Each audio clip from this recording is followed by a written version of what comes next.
This podcast is proud to be part of the TalkSport Fan Network.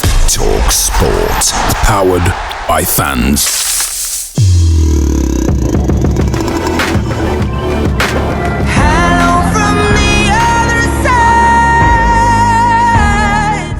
Hello and welcome to another edition of Hello from the Other Side. This week, as you all know, coming up, it's Ipswich at home. So I've got Ross from Kings of Anglia. Is that right, Ross? Yeah, Kings of Anglia, yes, correct. Coming to talk to us and preview the upcoming game at Hillsborough. What can I say? Two promoted League One sides with very, very different starts to the season. Ross, a quick one. You must be pretty happy with the start.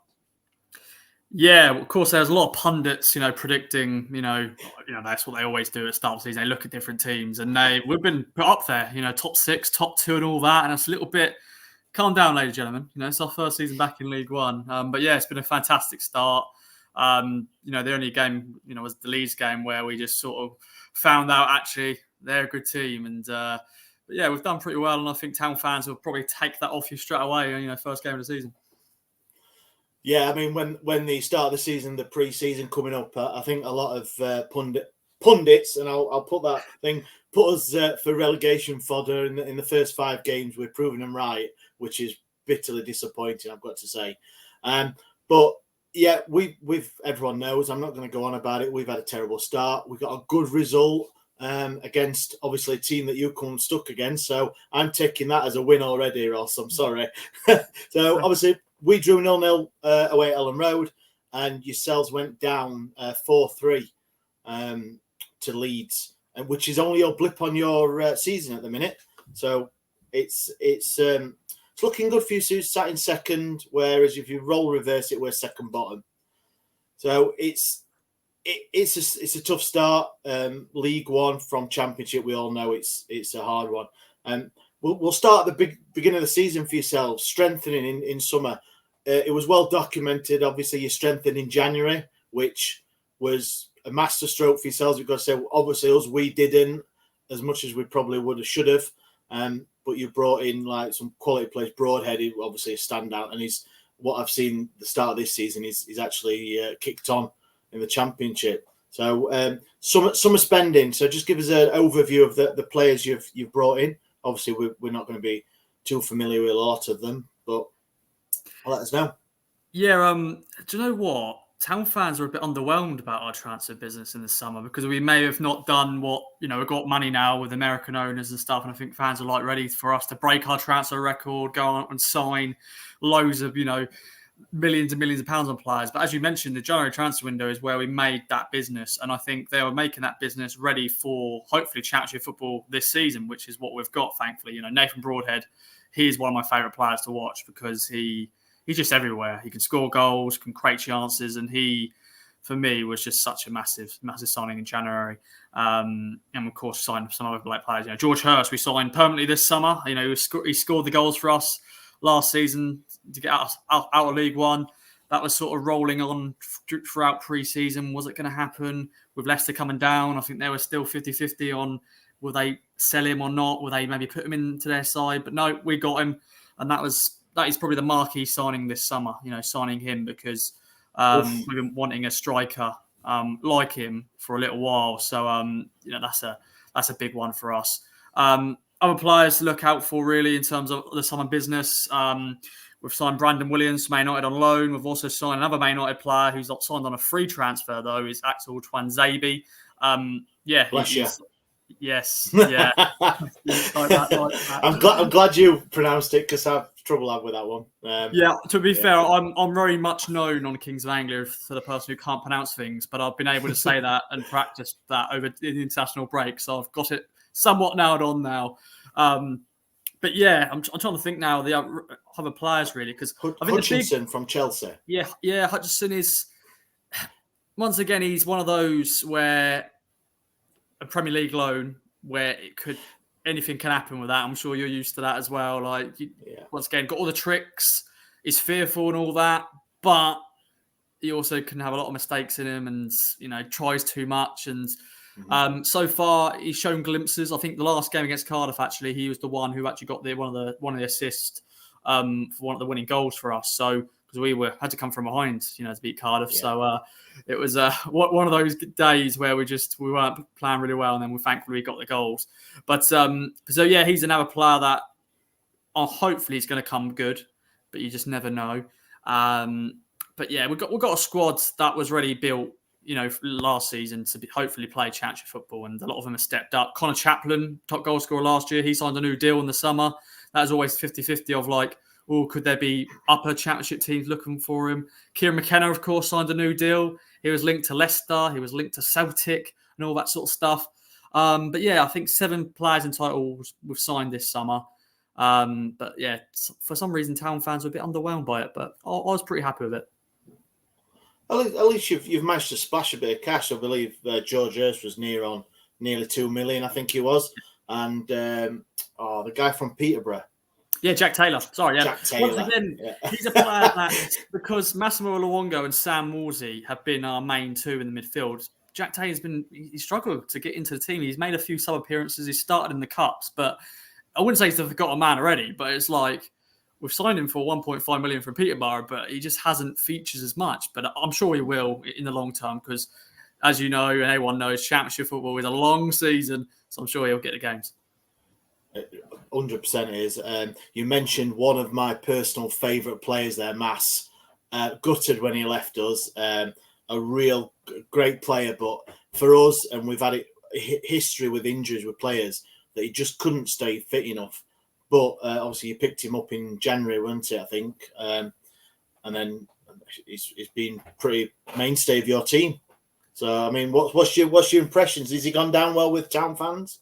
Yeah, there's a song. I won't repeat all of it, but it's basically he's everywhere. Massimo Luongo is everywhere, and I'm sure you know the rest of the chant. You'll probably hear it on Saturday if he does play really well. But he's been outstanding. He came into the team, was of course released by you guys, then went to Middlesbrough, didn't play a single game for them because I think he had some injuries. Came to us, didn't actually play. He signed in January, but didn't play until I think it was late February, and then was part of that team that went on that unbelievable run. And he only suffered his first competitive defeat against Leeds. That was his first defeat since he signed. So him and Sam Morsey, what a partnership! And scored a few goals as well. And he's just showing the ability he has got. And just he's had a few injuries, haven't he, in the last few years, but he's outstanding, and Town fans love him.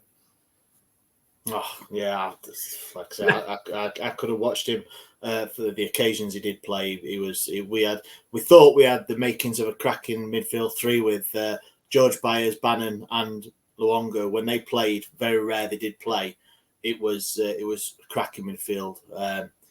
But obviously he's been released and gone on to yourselves. What do you think? What do you think? Sorry, what do you hope and expect when you come into S6 on Saturday? Yes, Wednesday aren't in the best of form.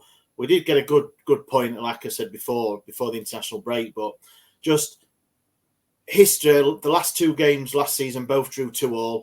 I went to Portman Road. It should have been ours. We should have been. Michael Smith missed a dolly for 3-0, and if he'd have scored that, then I think would have been. But obviously, Broadhead scored a cracking free kick, and then a deflection as well was the other goal. So coming to Hillsborough, Ross, what are you reckoning? It's going to be because our record against you, and actually I've got the stats up now because doing just preparation for it. Our record against you is not great in the last 9 games anyway. I think there's 1 win in the last 9 games, and of course, last season. So it's not great actually. Of course, that comes into the championship season, and then of course League One because we were stuck in League One for 4 years. But both last season 2-2 draws. I think maybe the Hillsborough game we should have maybe won, but didn't. But the Portman Road game we got very lucky, and it was Nathan Broadhead who of course got the goal that sort of brought us then to get the other goal to draw it. But Hillsborough is always a tough place to go. You guys, the atmosphere. Always love going to Hillsborough in terms of for that atmosphere. But anybody can beat anybody in this league. The cliche, every point's a prisoner and all that. But keep going, rolling them out. pretty much. But you guys have struggled this so far. But you've got a new manager in charge with Cisco. You're rebuilding this squad. International break has come up, probably a great time for you guys. So, that everyone can gel. We had that phrase under Paul Cook, need time to gel. And I'm sure it's the same with you guys now. So, maybe I don't know, it could be a good time to play you, but then it could also not be, because with the international break now, Cisco maybe even able to sort some more of his tactics out. So I don't know. I'm very 50-50 on this, where this will go in a moment. If you're a betting man, which I am, but if you're a betting man, it's not a 50-50. It's nailed on Ipswich going to Hillsborough and taking the 3 points. Nice. Yeah, diplomatic. I like it. Yeah. I like it. It is. This season we started off against Southampton. Obviously the stats were horrendous with our possession and wise, but it wasn't the worst. We knew what we were going to get from Southampton. They passed us off the pitch, and they scored in the 86th to win it. Shea Adams. But it's a good job we got the point before the international break, because if we'd have gone pointless, if we'd have gone pointless into the international break with the 2 weeks of the team together and then coming into obviously Ipswich, and then we've got Middlesbrough and Swansea in the next 3 games, so it's a tough one. With the obviously we saw a lot of you last season. Congratulations on the promotion as well to yourselves. Has McKenna changed the way he's playing, or has he got a set way of playing that he's obviously adapted to the Championship with the new signings? I'll say it's still very similar. I think once again he was building his team. I think like anybody, you want to get out of League One, like teams like our size. You want to get out of League One, so I think McKenna was always going to play his style of football, and I think he's brought that into Championship football. Of course, they are better teams in this division, better players, better grounds. No respect to, I won't name the different grounds, but I know you probably know who I'm talking about. Once again, it was good to just go there for an experience, to tick it off the 92 and all that. But some of those, I don't miss them. But yeah, McKenna, he's setting his way in terms of his style of play, and he loves playing with flying wing backs. He loves possession based football. He loves his goalkeeper to be able to play with the ball as well. So yeah, not much change really. Just we know they're better teams in this division, so we're not going to be scoring like last year. At the end of last season, we were scoring, winning games 6-0, 4-0, all the nils. This year we conceded a bit more, which is probably, I wouldn't say it's a concern, but that's what you expect when you play better teams. Yeah. I mean, like you say, you came from 2-0 down against Cardiff last time out, so it does seem like Ipswich, Sunderland 2-1, you've 2-0 Stoke 1, so you've got a couple of clean sheets, but you have conceded a few where, like you say, different teams, different setup.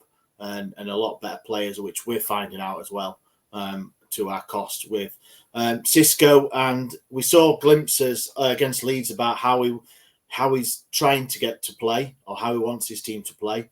But it's going to be a time for us. It's going to be more games for it to hopefully gel, because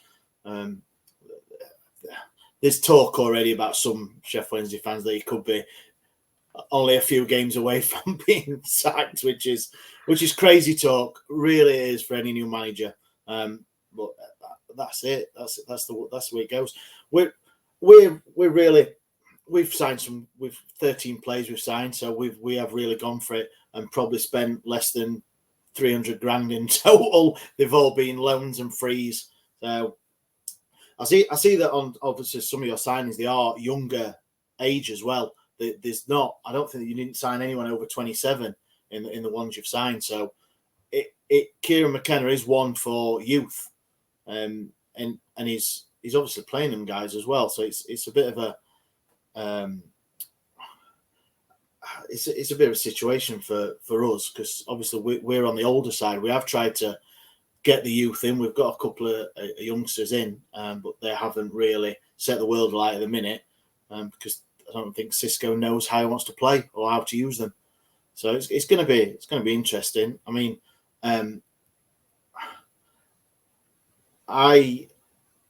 I do think we're going to struggle. I think Saturday is going to be a good test, and they're all good tests now.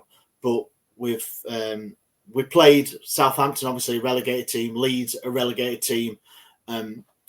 We played Hull, who absolutely spanked us. It was a what I'd call an established Championship team, and now we're playing obviously a League One promotion with us. So we're going through all the ranges of teams now.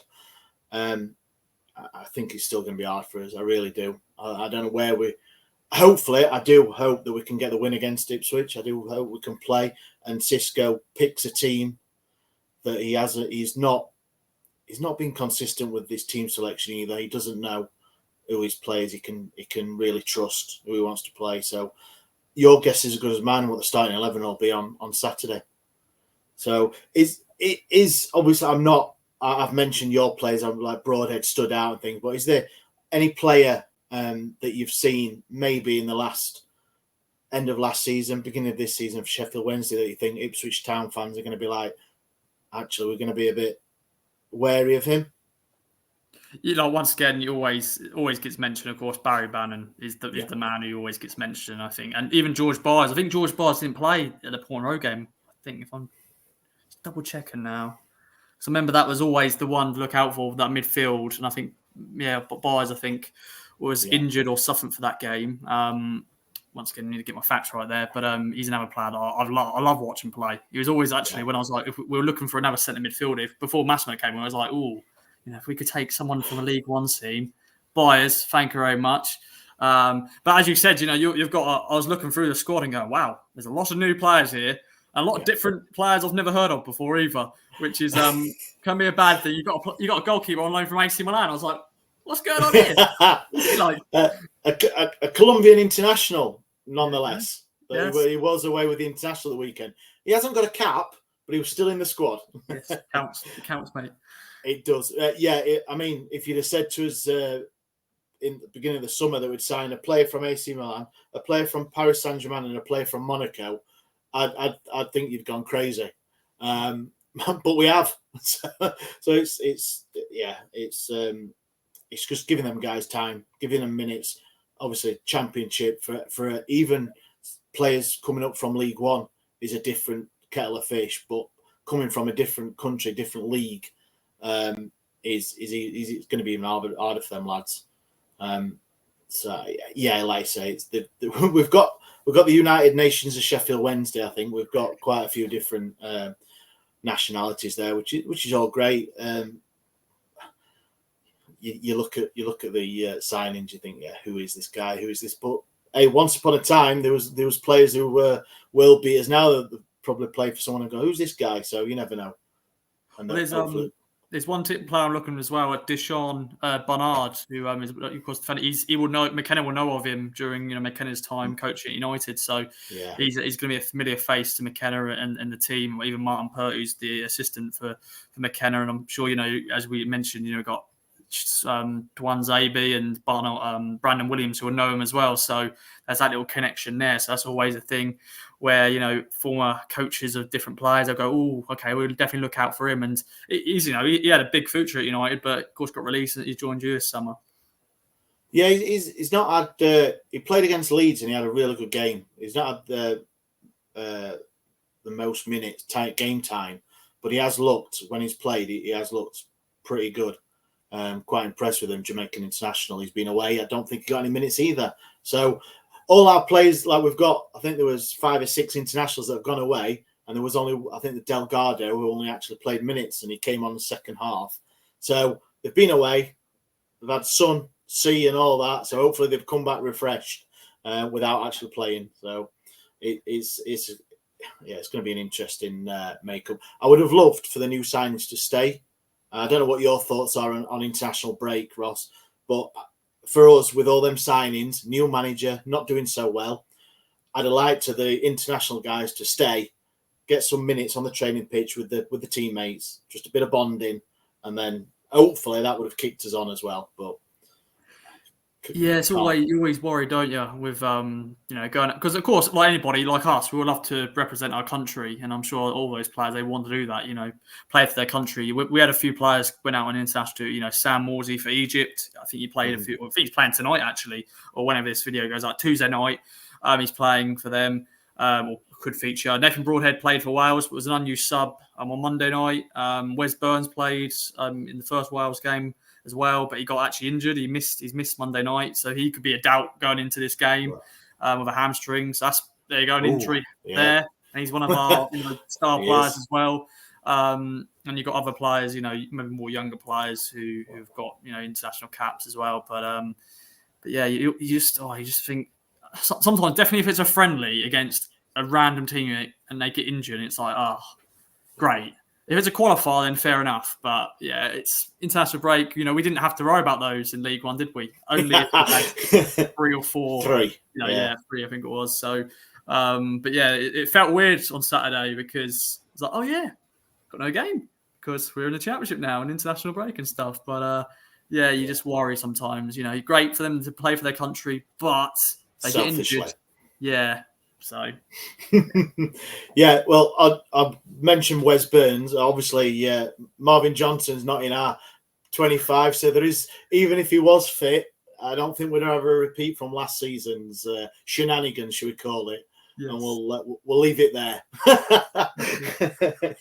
But Ross, I'm going to trouble you now. This is where it gets down to. You're going to put your head on the line.